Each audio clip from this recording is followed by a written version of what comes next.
Hello everyone, welcome to a World of Warship Blitz video. This video is a tactics video. So I'm just not going to blather on about the ship, we're going to blather on about the tactics. So this is the Southern Archipelago. And the tactic we're going to talk about here is a tactic that I use sometimes if I'm abandoned on a flank. So when I'm in a battleship, basically you normally have to, if you're in the middle, you have to pick a left or right, but if you're in a destroyer in pole position for one of these caps.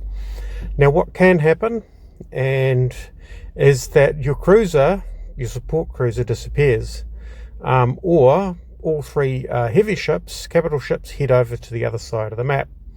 At the moment this cruiser's following us in, so whatever you do, if you're the destroyer, you have to capture the first capture zone. And then what I tend to do if I look like I'm not being particularly well supported is a tactic that I would call a diversionary tactic. So the idea is to win the game. It won't get you the most points, but what you'll do is you'll tie up more than your number of ships. So what I do is I'm turning off to the outside so that if I get spotted, well, we can fight and retreat.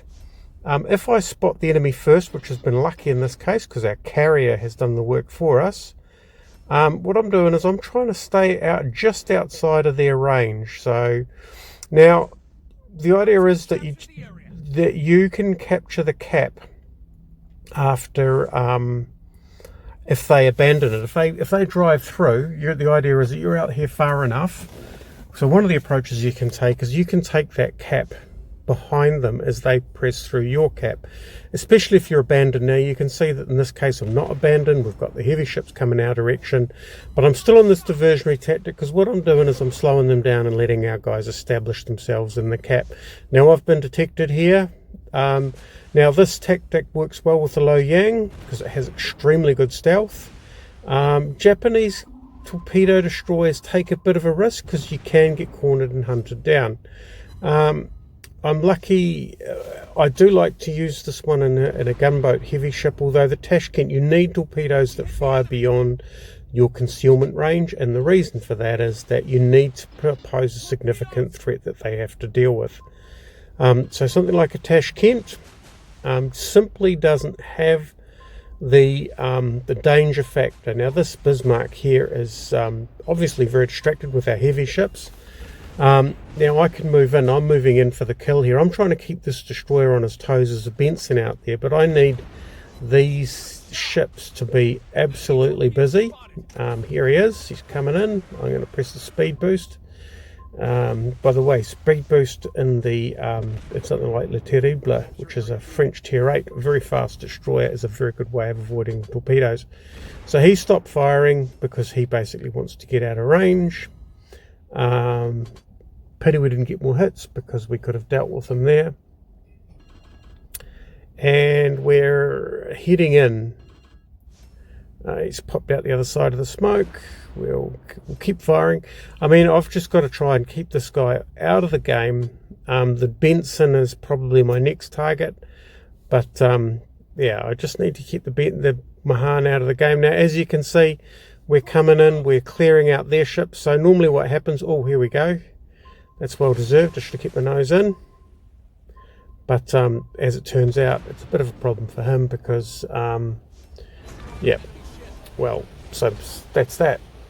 Anyway, so now it's just the clearing up factor. So the idea of this tactic is that you keep the threat factor open. So if you're a destroyer with long-range torpedoes, that is quite dangerous for a battleship. You keep them detected, but more effectively than that, they're always on their tenterhooks for torpedoes.